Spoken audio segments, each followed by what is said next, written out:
Wait, do I? Hi. Hi, everyone. Wow. Thank you for coming. I'm going to introduce your panelists. These are all the folks behind Severance. That's the clip. You guys know that show? We're going to be talking about spoilers, so glad you know it. So please welcome the creator and writer of Severance, Dan Erickson.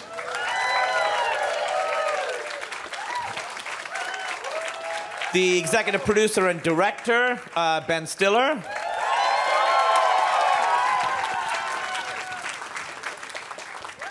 Oh, you're over there. Oh, hi, she's here. I think this Jen is mine. Tullock, she plays Devon Scout Hale. Oh, Jen, you need a microphone? There you go. I'm so sorry. It's okay. We can fix stretch my more, rouge. though. It's okay. It's not like it's a whole big production or anything. The casting director of Severance, Rachel Tenner. And set director, set decorator, Andrew Baseman, please.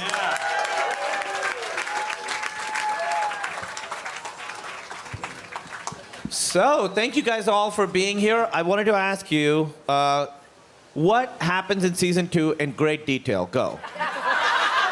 I heard that you've been working on this show for 10 years. And how much has that script changed since 10 years ago to when Ben read it? A pretty good amount. I mean, the basics of it have stayed the same. The characters are mostly the same, but there were weird. I would say the original version of it was a bit more towards this like heightened kind of Terry Gilliam Brazil, where there was almost more of a sense of magical realism to it.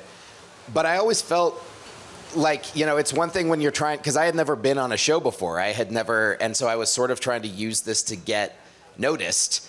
And once it became an actual possibility, the reality of actually making it, then it became the question, well, how do we make something that's emotionally grounded enough and feels human enough that we can continue this and make it a show people will watch for a long time? And so I think once Ben and I started talking about it, we really started focusing more on the human elements of it.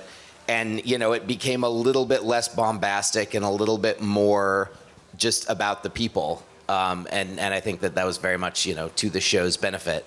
There was such a specificity in the writing and in the language, and to me, it just jumped off the page as this like really familiar kind of banter and tone that reminded me of these great office workplace comedies like Office Space or The Office or Parks and Rec. Like there's like a certain sort of like energy and rhythm that's sort of like become a genre over the last 20 years in American comedy that I was like, oh, that's what, I felt like, oh, this is coming out of that. It almost felt like, oh, this is a workplace comedy, but then he's taking this other element and he's kind of, throwing it into this other weird surreal world. So that to me just was so like clear that then it was just about, okay, let's talk about this. Like, what's the idea of this world that you've created on the outside? What's going on? Where is it going? And Dan has a lot of ideas, and he's had a lot of ideas over the last, 5 years since we started on it. And it was just a matter of sort of developing that.